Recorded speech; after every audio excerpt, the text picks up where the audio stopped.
on, everybody. It's the last one.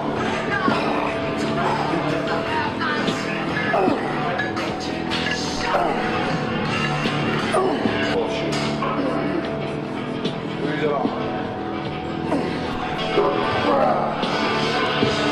All day long. Yeah. Big. Wrong head, man. Sweep on the tricep. All right, come on. Squeeze it up. Ain't never gonna quit. Good on. Ain't never gonna quit. Good on.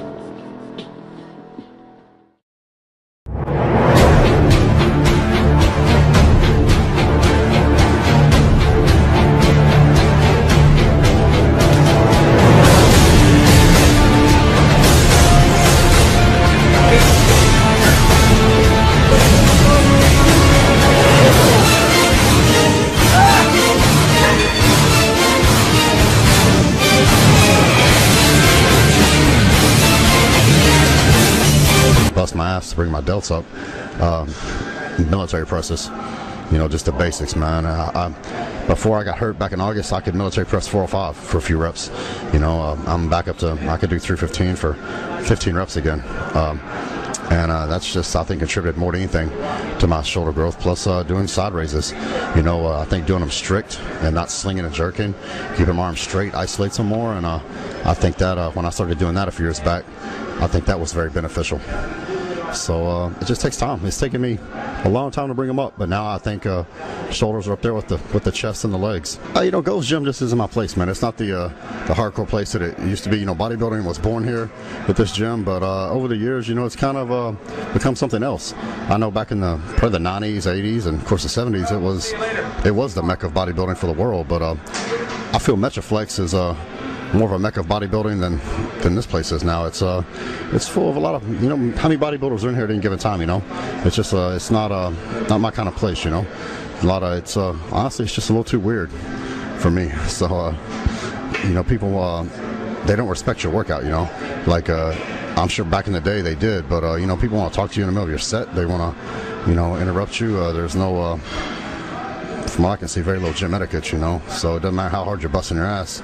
Somebody come over and take your weights or try to take the machine while you're in between sets, kind of thing. So not my place, you know. Metroflex, I can train as hardcore as I want.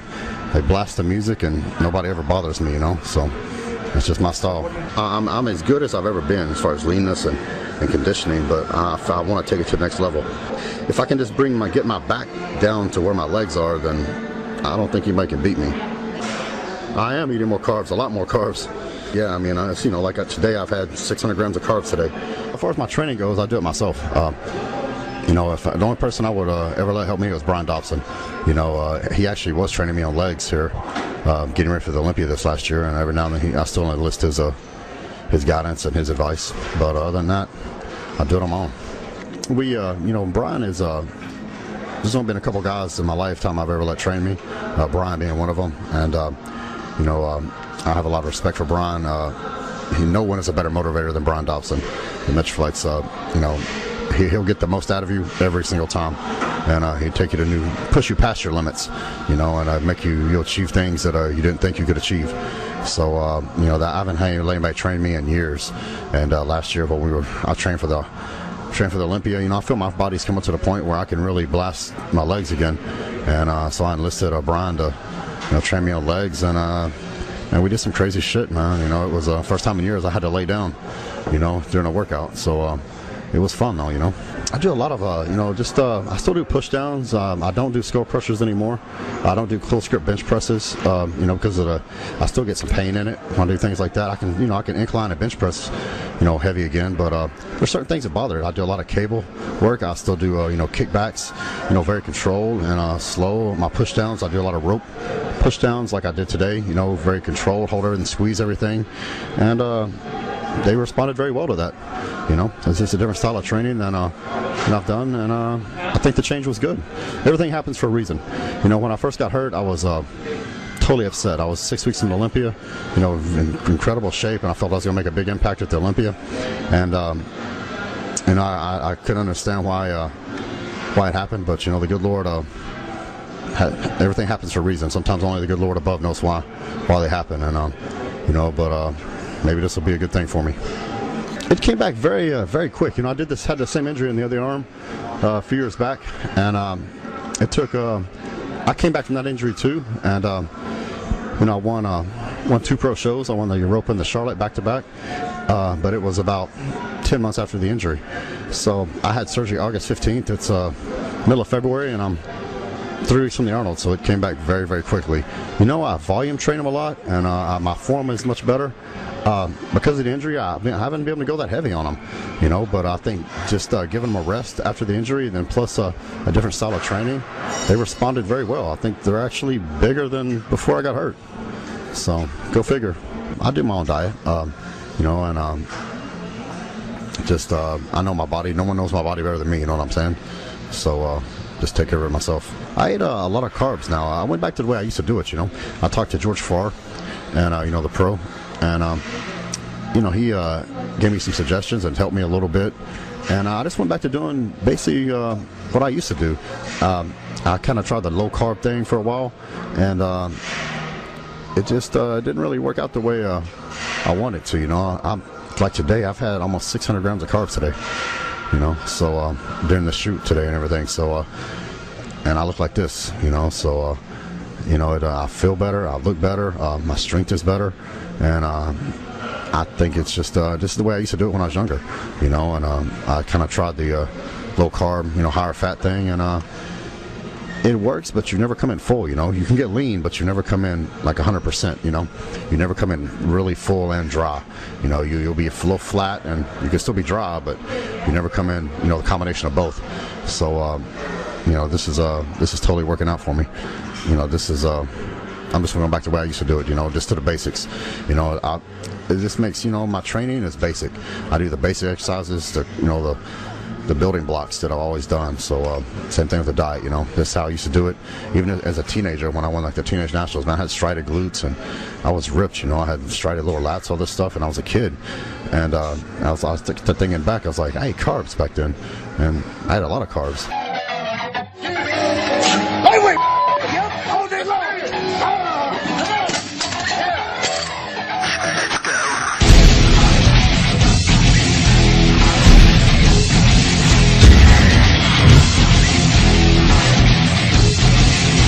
Yeah, lightweight. Yep. Come on, Rance. Lightweight. Yeah. Nothing. Go. Yeah. Come on. Two. Off. All day.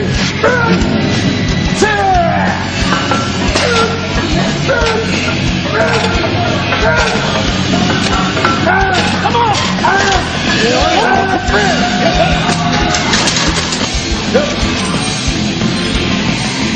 Lightweight.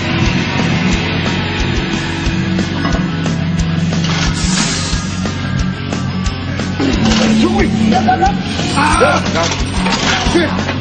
on, okay. Yeah. Come on, man. Come on. Lightweight. Come on.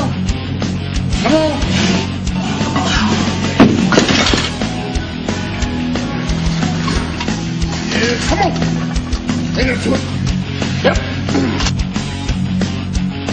Ain't up to it. Come on.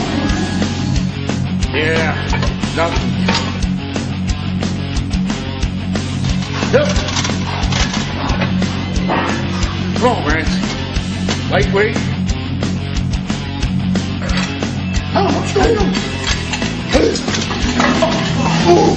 This is Branch 1. I'm 2.5 weeks out from the 2011 Arnold Classic, and today I'm working arms. We started the workout off with preacher curl machine. After a few light warm-up sets, then we worked up to the stack and did a heavy set and a drop set. I generally prefer free weights over machines, but I like this machine. It's been around. I think this machine is older than I am, actually. But it's a really good machine, and it just doesn't hurt my elbows or my wrists when I do it. And I actually prefer this over the free weight preacher curl. it just feels good. You get a great pump with it, and so we always do that instead of a free weight. You know, we do straight barbell curls. Today, for whatever reason, we didn't. I believe we did them last week. We just changed it up a little bit this time and didn't do them. You know, it does. You know, a big complaint a lot of people have with straight barbell curls is it hurts their wrist, but it does hurt my wrist a little bit, I guess. One of my wrists I can't turn all the way out because of surgery I had, but on my elbow. But I can still do them. So just bring the pain, baby.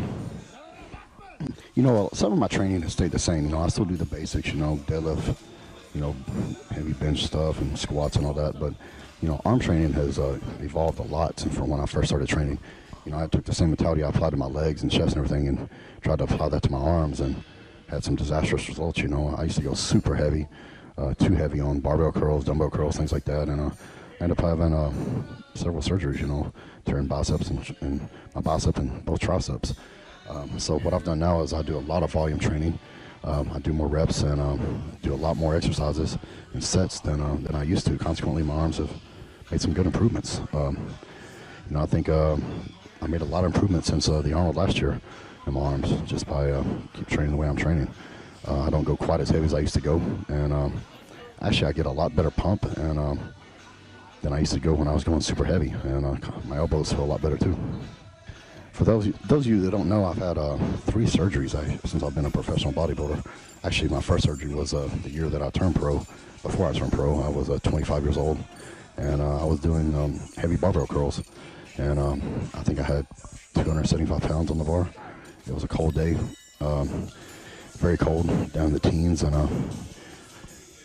Metroflex, the heater doesn't work very well, so it was probably 30, 40 degrees inside the gym, and I was going too heavy, swinging and jerking, and I tore it off the bone.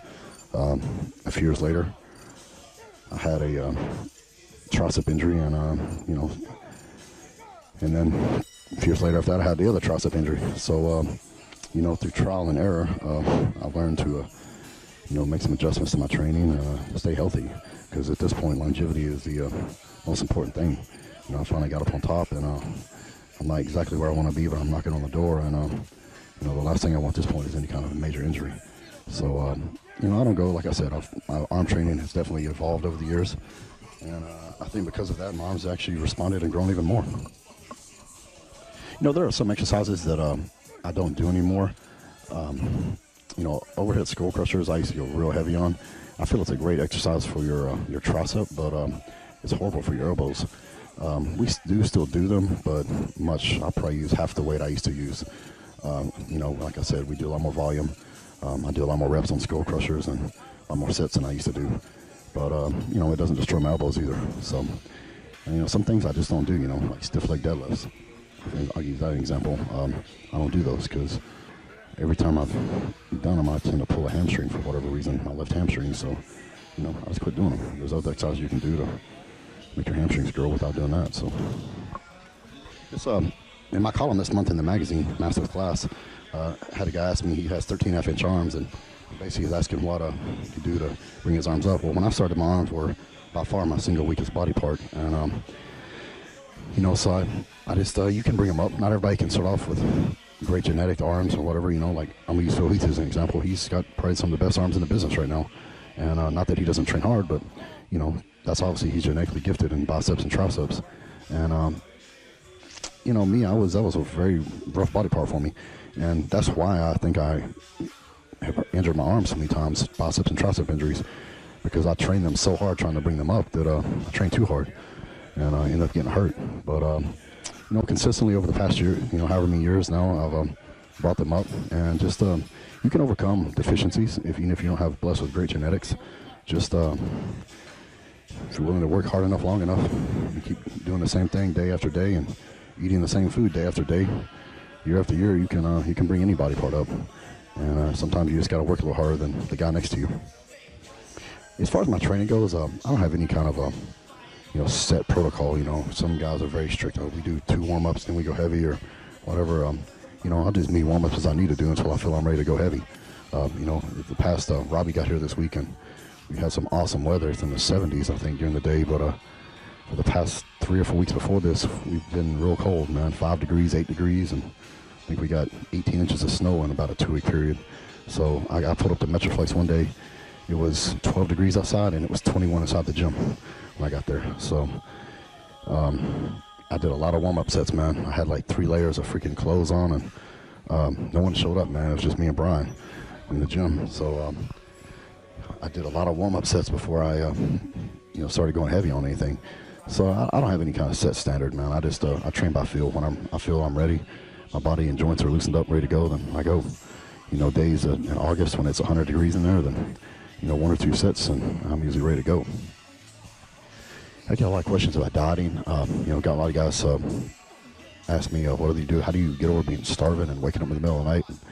You can't sleep because you're so hungry. Man, basically, there's no answer for it, bro. That's just part of it. If you want to be a bodybuilder, time to cowboy up, because that's just the name of the game, man. That's what separates first and second place, man. Those that can handle the diet, those that can't. I mean, you go to shows and you see a lot of big guys walking around, but how many of those big guys ever get in really, really good shape? That's like I said, that's the 75% of being a bodybuilder is being able to stick to that hard diet, man. We all train because it's fun, we enjoy it. I don't know one single person that enjoys dieting, myself included. It sucks, and but that's just the name of the game, man. I go to bed around 1 o'clock in the morning. I get up at 5:45. And I wake up starving. I usually don't have to have the alarm wake me up because I wake up hungry. And, I want to wake up and get my cardio knocked out so I can eat my food. And that's just the name of the game, man. There's no easy way around it. There's no remedy for it, man. You're going to be hungry and you're going to suffer. But sometimes I think the harder the journey is, the sweeter the victory. So this is an LWRC 6.8, I think, is what it is. My friend has, and my friend Matt, and then he brought his other gun up here that he has. He's got a 308, a Reaper LWRC. So between me and him, we go shooting a lot, and we have probably too many guns between the two of us. Yeah, these guns primarily use them as target practice, man. We shoot a lot. I shoot every week usually. Like this gun right here is a 308. It's a great long-range gun. He's got it tricked out, man, with the Night Force scope on it and bipod and all that. So, you can reach out to 600, 700, 800 yards with it accurately. A gun like this doesn't kick hardly at all. I've got some guns, 300 Weatherby Magnum, and some bigger guns that they'll stomp you a little bit when you shoot them. But these guns are semi-automatic, and it's something similar to what the military would use. And you can't hunt with them like this gun right here. This 308, you can't hunt with it. I've killed some deer with them before, wild hogs, but not really deer. I don't hunt deer with it, but wild boars, things like that. I prefer catching wild boars with my hands and taking them out with a knife. A lot more fun. Stick around for day number 2. We're going to be training legs, me and Johnny and the rest of the crew.